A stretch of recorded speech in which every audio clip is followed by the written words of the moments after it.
Good evening and welcome to this week's Lawnside Chat. Tonight I'm at the home of Jim and Bonnie Antman. They've been coming to Concordia now for I think about 6 years. And in that time, they've brought great leadership and excitement to our congregation. Jim serves as our council president, and under his leadership, we started our preschool last year with One Heart Early Learning Center, and it's just been a great addition to our ministry. Through that, we get to serve our communities and families in a whole new and different way. We are a place where kids can feel safe spiritually, physically, and emotionally. We teach kids about God's love and their own self-worth.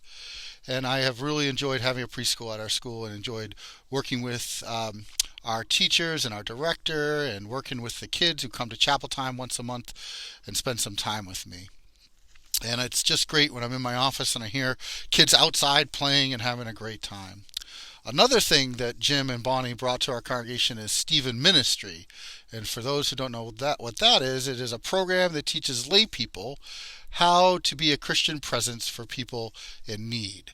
So Stephen Ministers help people who are going through life changes or difficult times. They sit with people going through divorce or people who lost their job or someone or death or whatever things come about in life. And it's been a really great addition to our ministry. We get to help people in our congregation and in our community. So I'm just so thankful for Jim and Bonnie and all the ways that they are faithful servants of God. Tonight, I'd like to start by talking about a book that was lent to me by one of the members of our congregation. And it's a book called The Time Is Now. It's written by a nun, Joan Chittister. And at the start of the book, Joan tells us that in this time that we live in, you and I, these uncertain times, these difficult times, we have three choices. The first choice is to quit. We can leave the world to itself. We can distance ourselves from all the difficulties of this moment. And in her words, we can leave the mission unfinished. The second option is to surrender to our fatigue. We can simply go along with all the things that are going on because we are just tired and don't think that we can make a change. We can ignore all the injustice and hatred. In her words, we can just hunker down together and wait for the storm to calm down. And the third choice is to refuse the way things are, to fight to make things better. In her words, to follow the path of the prophets of old. I find, quite frankly, these days, the first two of those options somewhat appealing. In these COVID times, my activities in our community has definitely been curtailed. I haven't been as active as I usually am in going to marches and protesting and writing letters to the editor and speaking out at different committees in our state capitol. For me, these actions, all those actions that I did pre-COVID, they weren't merely about issues. They were really about people for me. I did those things to connect to others. I did those things to connect to my community and the deep hurt of other people. I did those things to lift up voices of those who normally are not heard in the halls of power. I did those things because it gave me hope to know that I was not the only one out there who believed in a different vision for the world. A vision where everyone is fed, clothed, and housed. A vision where we don't do violence to those struggling in our communities. A vision where we all win and there are no losers. But in COVID-19, I have lost a lot of those things.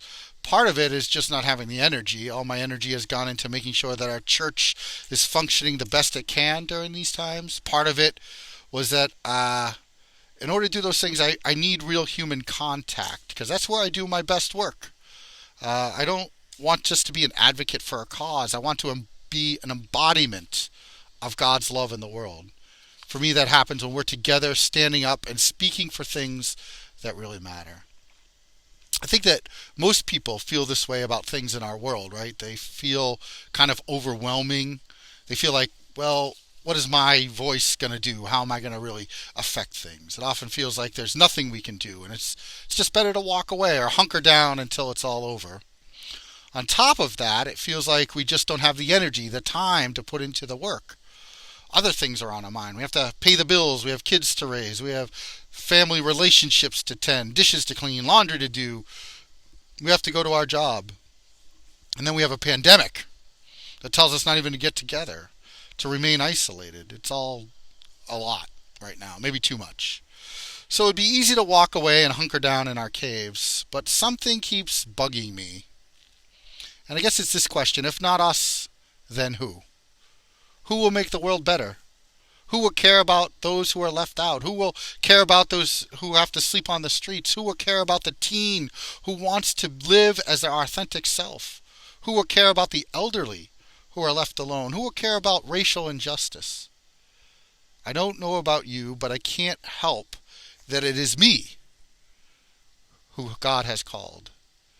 It is me who God gave that charge to in this life. God has given me Jesus Christ to show me the way of sacrificial love and service. God has shown me what is good and what is desired of my life, to love mercy, to do justice, and to walk humbly with our God. And tonight, for those who are watching, I want to say God has also chosen you. God needs you to be the embodiment of God's love in this time. I guess I'm trying to tell myself tonight not to give up or hunker down, to get out and get back and keep going, because I know the work doesn't always produce immediate results. The work takes time and patience. The work may not even be done in my lifetime. But if I don't start, it will never get done. As James Baldwin once said, not everything that is faced can be solved, but nothing can be solved until it is faced. I tell people all the time that I preach sermons that I need to hear, so this is for me as much as it is for all of you out there today. Let us refuse to accept the moral failure of the systems we live in now. Let us have the courage to speak. Let us have the conviction to believe that God is making the world better, that through us God is speaking. It is a bold thing to say, but I think it's needed now more than ever. I want to leave you tonight with a story that shows the importance of us speaking up, and it's about one of my best friends who lives in northern New Hampshire.